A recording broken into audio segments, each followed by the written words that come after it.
Hola chicos, esta noche comenzamos con las trágicas vidas de los amantes de Zeus, el infame rey de los dioses, señor del trueno y, seamos sinceros, el novio más problemático de la antigua Grecia. Europa. Europa nunca quiso ser parte de un mito. Era una princesa fenicia, una niña, cosechando flores junto al mar. El día estaba caluroso y el cielo sereno, sin presagios ni advertencias. Solo la luz del sol brillando en las olas y la risa de las doncellas en la hierba. Entonces apareció el toro, inmenso, blanco como la nieve, con cuernos en forma de luna creciente y ojos demasiado calmados, demasiado inteligentes. Europa no sabía que era Zeus, solo sabía que la criatura se arrodilló ante ella como un perro dócil. Ella acarició su cuello, se rió y él rozó su mano. Europa, tan joven, tan curiosa, se subió a su espalda. El toro corrió, no solo por el campo, sino hacia el océano, entre la sal, la espuma y el azul infinito. Su risa se convirtió en gritos. La costa desapareció. Nadie pudo alcanzarla, nadie siquiera sabía a dónde había ido. Se aferró a su cuello mientras las olas crecían y el mar se abría como una boca cerrándose. Cuando llegaron a la isla de Creta, ya era demasiado tarde. El toro se transformó. No era una bestia, sino un dios, Zeus, desnudo en su poder y orgullo. No hubo consentimiento, no hubo conversación. Fue violada por el rey de los dioses y abandonada con nada más que dolor, confusión y más tarde, hijos. Zeus le dio regalos para intentar parecer justo, un robot de bronce para protegerla, un dardo mágico, un perro de caza infalible, símbolos de su afecto divino. Pero nunca se quedó. La dejó en una tierra extranjera para gobernar un reino que nunca pidió. Su nombre permaneció, sí, Europa, el continente. Lleva su nombre hasta hoy. Pero ¿y su voz? ¿Y su luto? ¿Y su hogar, que nunca volvió a ver? La historia de Europa no es solo sobre una niña secuestrada por un dios, sino sobre la delgada línea entre la adoración y la violación, sobre cómo los poderosos reescriben historias para hacer que el horror parezca romance. Grabaron su nombre en mapas, la coronaron como reina, pero nunca le preguntaron si quería algo de eso. Europa desapareció en la leyenda, pero alguna vez fue hija, hermana, una niña junto al mar, y nunca regresó a casa. Leda. Leda no era una niña en un campo florido. Era una reina, una mujer de poder, casada con Tindareo, rey de Esparta. Su vida era estructurada, ceremonial, digna, pero ni siquiera las reinas están a salvo cuando Zeus desea algo o alguien. Una tarde, mientras caminaba sola por la orilla del río, Leda vio un cisne caer entre los juncos, blanco como la nieve, con las plumas mojadas, temblando como si estuviera herido. Parecía indefenso, perseguido por un águila. Instintivamente, Leda se acercó, lo acogió en sus brazos como si fuera un niño, con el corazón latiendo rápido, tomada por una compasión casi maternal. Fue en ese momento que Zeus decidió actuar, porque ese no era un cisne común, era el Zeus disfrazado una vez más. Había tomado la forma de algo delicado, inofensivo. Transformó la inocencia en arma. Lo que sucedió después depende de quien cuenta la historia. Algunos dicen que la sedujo, otros que la violó, pero en ninguna versión ella tuvo elección. Esa misma noche, Leda también estuvo con su esposo, y poco después, no dio a luz, sino que puso 2 huevos. De ellos nacieron 4 hijos, Castor y Pólux, Helena y Clitemnestra. 2 divinos, 2 mortales, mellizos, niños y niñas. Destinos entrelazados, sus hijos eran hermosos, demasiado poderosos. El rostro de Helena iniciaría la mayor guerra de la mitología. Clitemnestra mataría a su propio esposo. Los hijos se convertirían en héroes guerreros, uno destinado a la muerte, el otro a la inmortalidad. Pero ninguno de ellos fue común, ninguno escapó del toque de Zeus. La historia de Leda, al igual que la de Europa, jamás se cuenta desde su punto de vista. En el arte suele ser representada acostada en una cama, el cisne sobre su cuerpo, con los ojos cerrados como si estuviera dormida. Pero esa es la mentira de la pintura.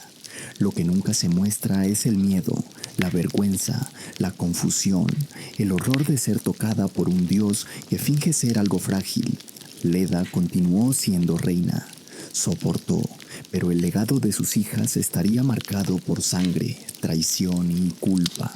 Helena, vista como una tentadora, Clitemnestra como una asesina, y Leda, solo una nota al pie en las tragedias de ellas. No importaba lo alta que estuviera su corona, siempre sería la mujer que el cisne eligió, la que no pudo detener lo que salió de esos huevos. Y ella tampoco tuvo la oportunidad de elegir su propio mito. Io. Io era sagrada, una sacerdotisa de Hera, devota y casta, apartada de las mujeres comunes. No era ingenua, sabía los riesgos de estar cerca del poder, especialmente del poder divino. Pero eso no importaba. Zeus no pide, él toma. Una noche, una espesa niebla cayó sobre el santuario, una nube pesada, silenciosa, extraña, y de ella Zeus surgió, sin disfraz esta vez, solo fuerza divina envuelta en niebla. Llegó hasta Io y la violó dentro de los muros que ella creía sagrados. Cuando la niebla se disipó, ya no era más la joven del templo, estaba marcada y era siempre vigilante, lo notó. Para ocultar el caso, Zeus hizo lo que ningún dios debería tener derecho a hacer. La transformó en una vaca, una novilla de belleza rara, blanca como la nieve, con ojos tristes. Y así, la chica que antes oraba, ahora mugía. La sacerdotisa se convirtió en ganado, pero Hera quería venganza. Aceptó el regalo y designó a Argos Panoptes como guardián, un gigante con 100 ojos que nunca dormían. Io no podía hablar, no podía gritar. Solo vagaba, pastaba, sufría bajo la mirada incesante de Argos. Eventualmente, Zeus envió a Hermes para matarlo. Esa parte, al menos, es celebrada en el Olimpo, pero lo que rara vez se cuenta es lo que vino después. Hera mandó una mosca, pequeña, implacable, que picaba a Io sin descanso, volviéndola loca, obligándola a correr sin rumbo, de Grecia a Egipto por pantanos, montañas y desiertos. Imagínalo, una víctima divina, privada de la voz, golpeándose la espalda, intentando alejar no solo al insecto, sino también la ira de los dioses. Nadie la escuchaba, nadie la reconocía. Y ella ni siquiera podía decir su nombre.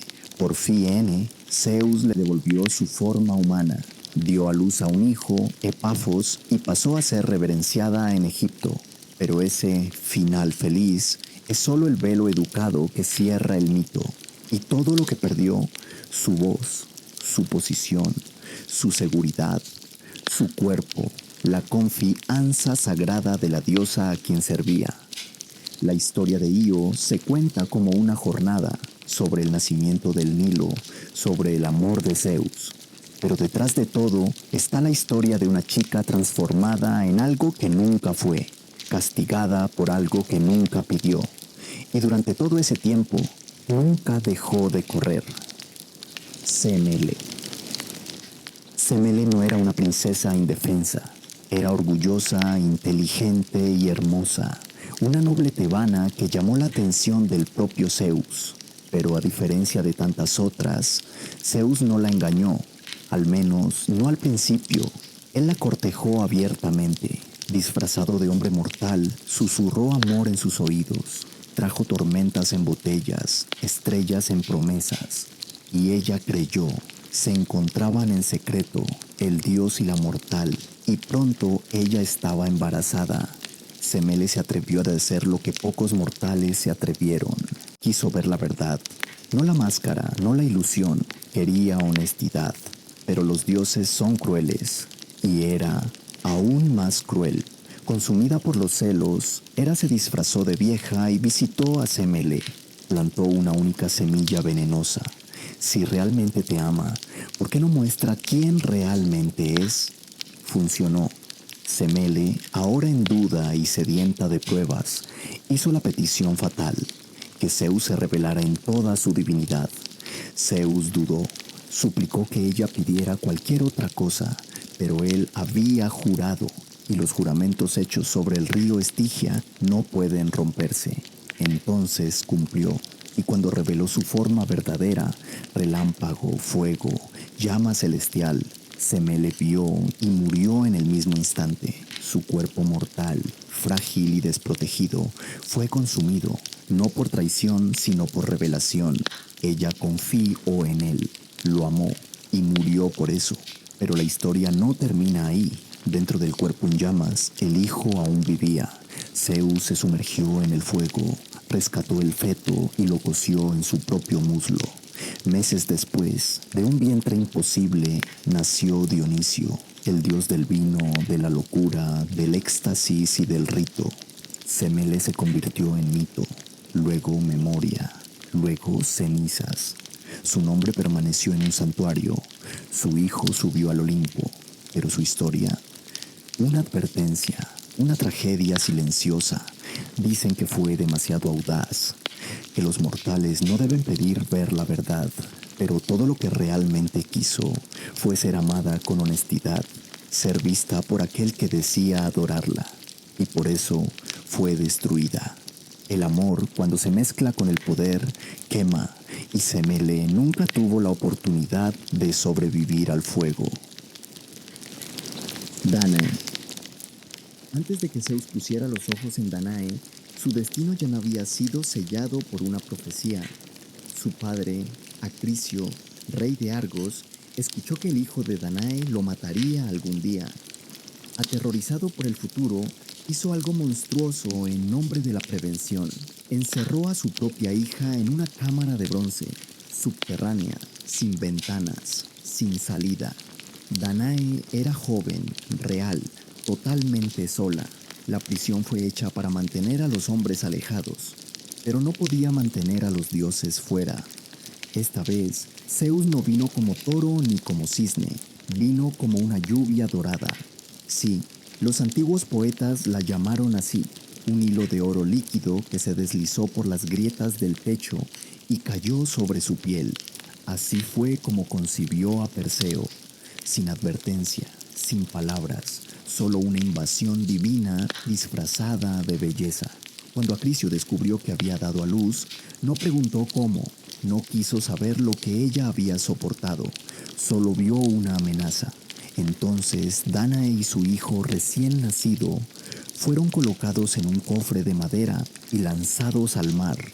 Imagínalo, una madre apretando a su bebé contra su pecho, las olas golpeando la tapa, la sal ahogando su respiración, sabiendo que fue su propio padre quien los condenó a la muerte. Pero el destino aún no había terminado con ella. El cofre no se hundió, flotó y llegó a la isla de Serifos, donde fue acogida por un pescador, segura por un tiempo, hasta que el rey de la isla, Polidectes, decidió que la quería. Danae se negó, y él tramó la eliminación de Perseo, su hijo, su único defensor, enviándolo en una misión suicida, matar a la Medusa. Danae, una vez más, quedó esperando. Una vez más, fue usada como pieza en la historia de un hombre. Sí, Perseo triunfó. Sí, volvió y la salvó. Pero ¿por qué su resiliencia siempre es tratada como una nota al pie? Danae fue encarcelada, violada, exiliada, amenazada. Y aún así, resistió. Crió a un hijo en medio de profecías crueles, deseos divinos y peligros políticos. Y de alguna manera sobrevivió a todo. La recuerdan como la madre de un héroe. pero ella ya era prisionera mucho antes de que su hijo se convirtiera en leyenda, y ningún dios jamás volvió para preguntar cómo se sentía acerca de todo eso. Alcmena. Alcmena fue fiel. Esperó años por el regreso de su esposo, Anfitrión, de la guerra. Rechazó pretendientes, se mantuvo firme en honor y deber. Cuando finalmente volvió a casa, ella lo recibió en su cama, o eso pensó, porque esa noche el hombre que atravesó su puerta no era Anfitrión, era Zeus, con el rostro, la voz y el olor de su esposo. Extendió la noche 3 veces y tomó lo que no era suyo. Cuando el verdadero anfitrión regresó al día siguiente, Alcmena estaba confundida, alarmada. Hizo preguntas y entendió lo que había sucedido, pero ya era tarde.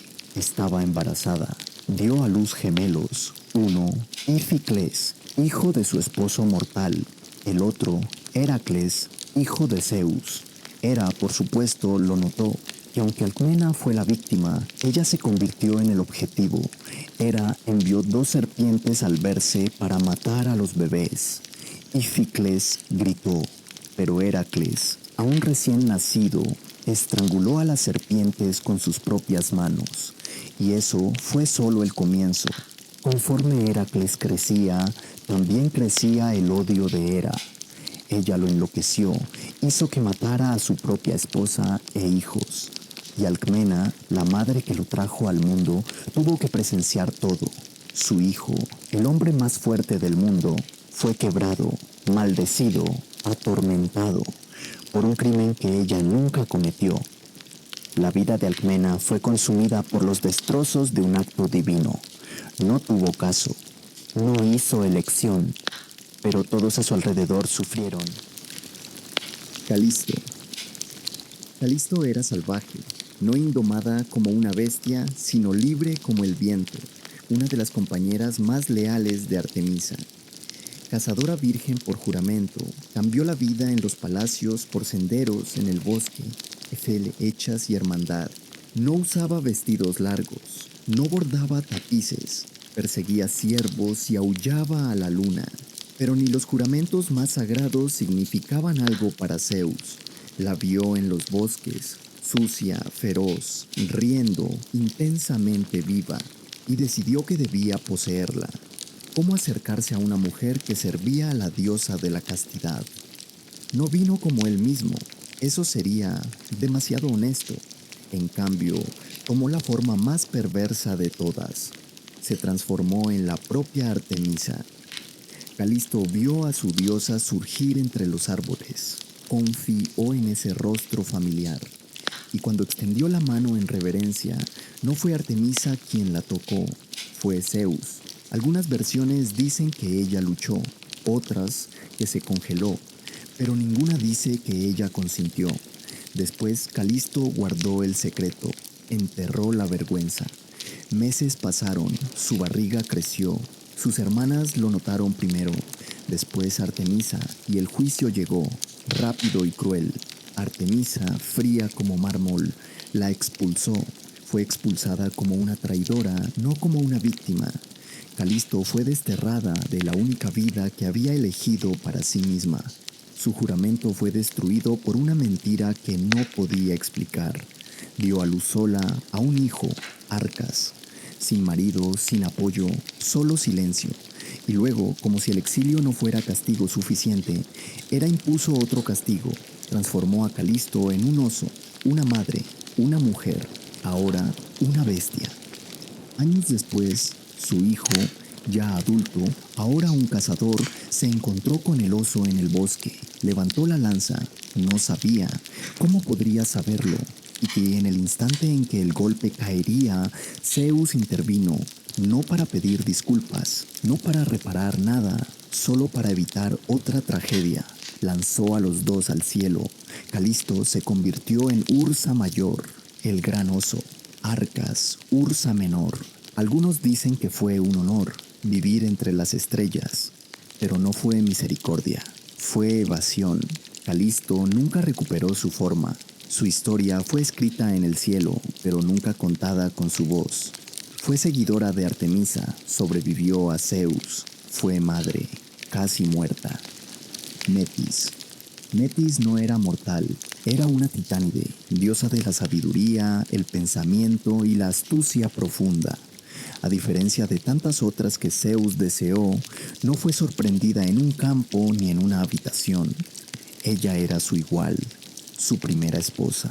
No cayó ante su poder, lo guió, lo ayudó a ganar la titanomaquia, la guerra contra los antiguos dioses. Metis era inteligente, cautelosa, esencial. Y cuando Zeus la quiso, ella no fue su víctima, fue su pareja. Pero el poder nunca tolera la competencia por mucho tiempo. Metis quedó embarazada y entonces llegó la profecía: tu hijo te superará, primero una hija, luego un hijo que te derrocará. Zeus escuchó esas palabras y entró en pánico, pero no rugió ni huyó, actuó con calma. Y entonces, un día, mientras Metis estaba a su lado, quizás incluso consolándolo, la engañó, la convenció de transformarse en algo pequeño, inofensivo, y cuando lo hizo, la tragó. Así de simple, su esposa, su consejera, la madre de su hijo nonato, desaparecida. Pero Metis no murió, permaneció viva dentro de él, pensando, observando, embarazada. Forjó una armadura para su hija nonata en las profundidades de su cuerpo, y el martillo resonó en su cráneo. El dolor se volvió insoportable. Un día, incapaz de soportarlo, Zeus le rogó a Hefesto que le abriera la cabeza con un hacha, y de la herida brotó Atenea, completamente formada, armada, brillante, una diosa nacida no del dolor, sino a través de él, nacida de un útero hecho de miedo. El mundo celebró a Zeus por dar a luz a la sabiduría misma, por llevar a la diosa de la guerra y la estrategia en su mente.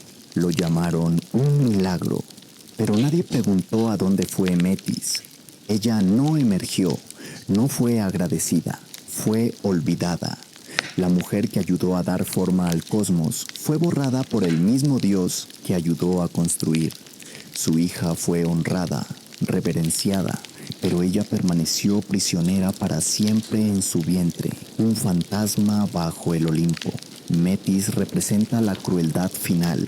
Incluso cuando una mujer es divina, inteligente, poderosa, incluso cuando consciente, crea y contribuye, sigue siendo desechable.